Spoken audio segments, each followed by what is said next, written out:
بسم اللہ الرحمن الرحیم۔ السلام علیکم ورحمۃ اللہ وبرکاتہ۔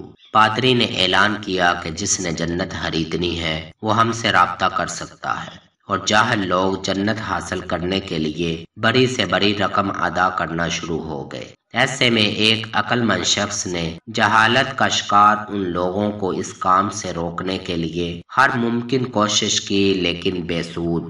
آخر ایک دن اس کے ذہن میں ایک ترکیب آئی۔ وہ گرجا کر گیا اور جنت بیچنے کے انچارج پادری سے کہا، مجھے جہنم خریدنا ہے، کیا قیمت ہے؟ پادری حیران ہوا اور کہنے لگا کہ جہنم؟ اس شخص نے کہا، ہاں جہنم۔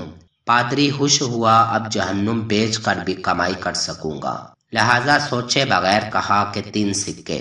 اس آدمی نے جلدی جلدی رقم ادا کی اور کہا، جہنم کی دستاویز دے دو۔ پادری نے کاغذ کے ایک ٹکڑے پر لکھا، جہنم کی دستاویز۔ وہ شخص خوشی خوشی دستاویز اٹھا کر چرچ سے نکل آیا اور شہر کے مرکزی چوک پر کھڑا ہو کر چلایا، میں نے جہنم خرید لیا، یہ اس کی دستاویز ہے اور میں کسی کو بھی اس میں داخل نہیں ہونے دوں گا۔ تمہیں اب جنت خریدنے کی ضرورت نہیں، کیونکہ میں کسی کو جہنم میں نہیں جانے دوں گا۔ یہ شخص تھا سقراط، جس نے اپنے اس اقدام سے لوگوں کو ان کی لا علمی کی وجہ سے کی جانے والی حماقت سے نجات دلائی۔ دنیا میں ایک ہی خوبی ہے، آگاہی، جبکہ جہالت ایک گناہ ہے۔